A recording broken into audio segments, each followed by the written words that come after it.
Sangareddy district staff reporter Mohammed Chand Pasha. ఈరోజు జహీరాబాద్లో ఉన్నాను. వార్డ్ నెంబర్ 8లో మన క్యాండిడేట్ ఎంఐఎం పార్టీ నుంచి కౌన్సిలర్గా గెలిచిండు. వాస్తవానికి హార్డ్ వర్కర్. ప్రజలు ఎందుకు ఓటేశారు? కులం మతం ఏది చూడలేదు. మంచి క్యాండిడేట్, మంచి గుణం అని ఇతన్ని గెలిపించారు భారీ మెజారిటీతోటి. క్యాండిడేట్ తోటి అడుగుదాం ఎన్ని ఓట్లతోటి గెలిచిండు. మరి ఎంఐఎం పార్టీ సదర్ని పేరు పెడతారా? ఎంఐఎం పార్టీ పేరు పెడతారా? ప్రజలకు ఏం పని చేస్తారు, ఏం పని చేయలేరు? మరి వాస్తవమా కాదా? మన క్యాండిడేట్ తోటి మాట్లాడదాము. ఒక క్యాండిడేట్ ఎస్సీ ఉన్నా కానీ అన్ని కులాలు మతాలు అతనికి అండగా ఉండి అతనికి సపోర్ట్ చేసి గెలిపించుకున్నారంటే అంటే మంచి వ్యక్తే కదా, ఒక హార్డ్ వర్కర్ కదా. అతడు సొంతం పైసలతోటి విలేజ్లో ప్రతి గల్లీలలో అతను ఉన్న వార్డులో మంచి పనులు చేశారు. అతను సొంతం పైసలతోటి ఎవరైనా చేశారా? సొంతం పైసలతోటి డెవలప్ చేశారా? ఏ గల్లీ అన్నా ఎక్కడ చూసినా డ్రైనేజ్ ప్రాబ్లమ్స్, ఎక్కడ చూసినా వాటర్ ప్రాబ్లమ్స్, ఎక్కడ చూసినా మనకు ఇళ్ళ గురించి ప్రాబ్లమ్స్, ఎక్కడ చూసినా మనకు పింఛన్ ప్రాబ్లమ్స్. ఎందుకు ఎంఐఎం పార్టీకి ఏర్కొన్నారు? దేని గురించి? అది ప్రజలకు తెలుసు. ప్రజలు సమాధానం బుద్ధి చెప్పే మనకు ఎంఐఎం పార్టీ క్యాండిడేట్కి ఎంఐఎంగా పార్టీ నుంచి కౌన్సిలర్గా గెలిపించుకున్నారంటే ఇది గొప్పతనమే కదా. నేను సంగారెడ్డి జిల్లా స్టాఫ్ రిపోర్టర్గా స్వయంగా నేను కౌన్సిలర్ దగ్గరికి వచ్చాను. కౌన్సిలర్ తోటి మాట్లాడదాము, వాస్తవమా కాదా అని కూడా తెలుసుకుందాం మనము. ఎందుకంటే ఇక్కడ అందరూ ఉన్నారు. చూడండి, ఎంఐఎం పార్టీ నాయకులు ఉన్నారు, కౌన్సిలర్ ఉన్నారు.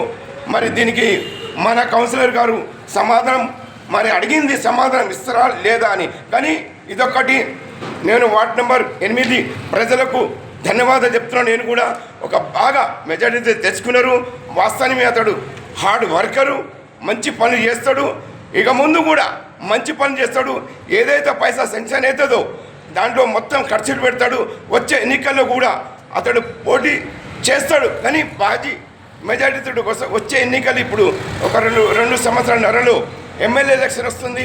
ఇతనికి ఒకవేళ ఇతడు క్యాండిడేట్ నిలబడినా కానీ ఎమ్మెల్యేకు కూడా గెలిపించుకోవాలని ఆశిస్తున్నారు. ప్రతి మీడియా వాళ్ళు కూడా ఎక్కడ న్యాయం ఉంటే అక్కడ సపోర్ట్ చేయాలి. అన్యాయానికి సపోర్ట్ చేస్తారు. కానీ మీడియా ప్రజల పక్షాన ఉండాలి, న్యాయంగా ఉండాలి. అన్యాయానికి సపోర్ట్ చేస్తున్నాడు, డబ్బులకు అమ్ముడు పోతున్నారు. మీడియా మిత్రులకు చెప్తున్నాడు. నేను కూడా ఒక మీడియా మిత్రుడు కనుక కానీ ఇటువంటి వ్యక్తులకు హార్డ్ వర్కర్లకు సపోర్ట్ చేయాలని ఈ చాంద భాష కోరుకుంటున్నాడు. క్యాండిడేట్లు అడుగుదాం. అన్న మీ పేరు చెప్పండి. ఇర్మియా మునగాల నా పేరు. నేను ఎంఐఎం పార్టీ నుంచి 8th వార్డ్ కౌన్సిలర్గా మా భార్యను నేను నిలబెట్టి ఇక్కడ ప్రజలు నన్ను ఆదుకొని మా అధ్యక్షుడు అసద్ సాబ్ మరియు ఎమ్మెల్యే కౌసర్ మొయినుద్దీన్ సాబ్, మా అఖ్తర్ సాబ్ ఇక్కడ నాకు అవకాశం ఇచ్చి నాకు ప్రజాసేవ చేయమని వాళ్ళు నాకు ప్రేమించి అవకాశం ఇచ్చారు. వాళ్ళ యొక్క నమ్మకాన్ని నేను ఒమ్ము చేయకుండా ప్రతి క్షణం ఆధారాత్కు ప్రజల మధ్యలో ఉండి ప్రతి పనిని మేము ఇచ్చిన వాగ్దానాన్ని పార్టీ తరఫు నుంచి నేను పనిచేసి రాబోయే ఎన్నికలలో ప్రజలు అడగకుండానే ఓటు వేసే విధంగా కులాలకు మతాలకు అతీతంగా న్యాయమైన నమ్మకమైన ప్రేమ కలిగిన సేవ చేసి ప్రజల మన్ననలను పొందుకొని జైరాబాద్లో కాదు రాష్ట్ర స్థాయిలో ఎంఐఎం పేరు నిలబెట్టి మా అసద్ సాబ్కు నేను బహుమానంగా ఈ యొక్క జైరాబాద్లో రాబోయే దినాలలో ఎమ్మెల్యే ఎలక్షన్లో ఒక భారీ మెజారిటీ తీసుకొచ్చి ఆయన ఎవరిని పోటీ చేయడానికి అవకాశం ఇచ్చినా ఆ ఎమ్మెల్యే సీటును గెలిచే విధంగా నేను పేరు తెస్తానని మా యొక్క ప్రెసిడెంట్ సాబ్కి నేను వాగ్దానం చేస్తున్నాను. సాబ్ నన్ను నమ్మి మీరు టికెట్ ఇచ్చారు, మీకు ధన్యవాదాలు సాబ్. Thank you very much. రాజకీయంలో రాకముందు మీరు సొంతం పైసలు ఖర్చు పెట్టారు కదా, దేని గురించి పెట్టారు సార్? మీరు రాజకీయాల్లో రాకముందు కూడా నేను సోషల్ వర్క్ చేసేవాడిని. ఎన్ని సంవత్సరాలు చేశారు? ఒక 4-5 years నుంచి చేస్తున్నా. ఎందుకంటే సొంతం పైసలు ఖర్చు పెట్టారు కదా, దేని గురించి? పేరు సంపాదించేందుకు, ఆస్తి సంపాదించేందుకు ఈ రాజకీయంలో వచ్చారా? ఆస్తి నా దగ్గర ఏం కోట్లు లేవు. నా దగ్గర ఉన్న 10 రూపాయలలో 5 రూపాయలు సమాజ సేవ చేయాలని ఒక ఆలోచన. ఎందుకంటే మనము దేవుడు మనకి ఇచ్చిన అవకాశానికి మనం దాన్ని నిలబెట్టుకోవాలి. చచ్చిపోయినప్పుడు ఏమి తీసుకుపోనే ఒక ఆలోచన కలిగి నేను ఉన్నా కాబట్టి ఎన్ని కోట్లు మనం వెనక వేసుకున్నా ఏమి కూడా తీసుకుపోము అనే ఒక గొప్ప ఆలోచన కలిగి నేను ముందుకు సాగుతున్నాను. ప్రజల మద్దతు నాకున్నది, మా వార్డు ప్రజల మద్దతు ఉన్నది. నాకు కులాలకు మతాలకు అతీతంగా ప్రతి ఒక్కరు ఎంఐఎం పార్టీకి ఓటు వేశారంటే ఇది గొప్పగా, ఇది రాబోయే దినాలలో మన ముఖ్యమంత్రి ఎంఐఎం పార్టీ నుంచి కాబోతున్నారని నేను నమ్ముతున్నా.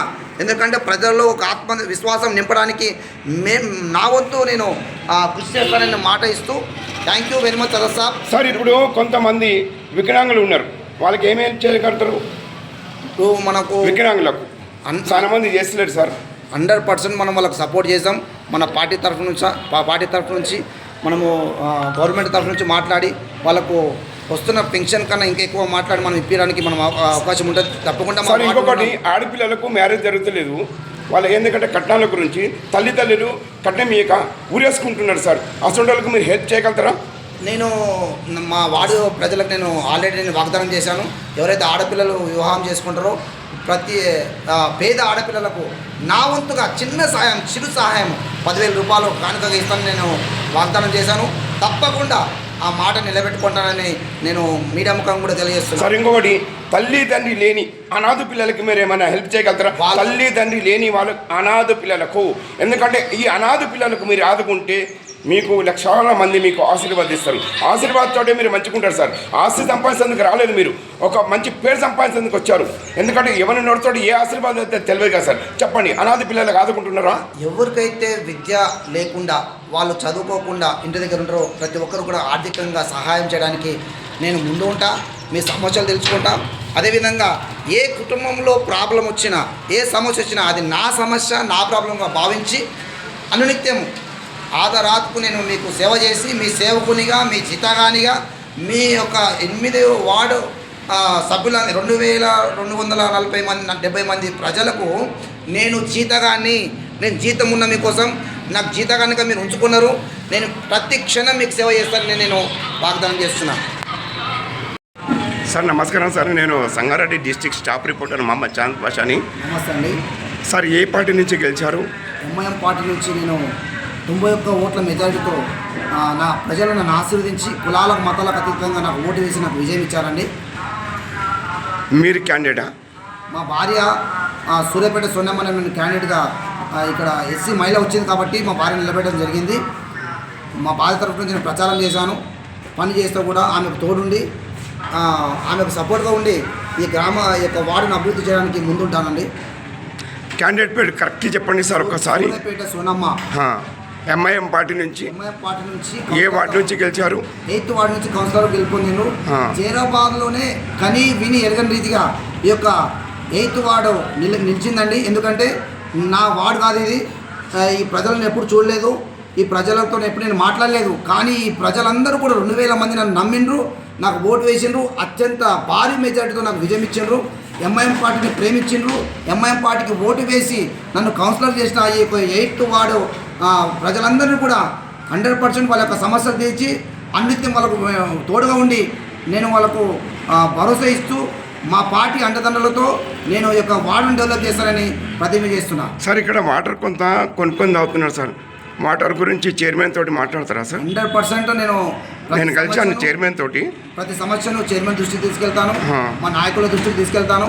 ప్రజలకు ఏది అవసరమో, ఏది మేలకరమో అది చేయడానికి మేము ఎల్లవెల్లలా తోడుంటామని నేను మనవి చేస్తున్నాను సార్. సార్ కొంతమంది నాయకులు, లీడర్స్లు కౌన్సిలర్ గెలిచినాక మీడియా వాళ్ళకి ఎందుకు ఇన్సర్ట్ చేస్తున్నారు?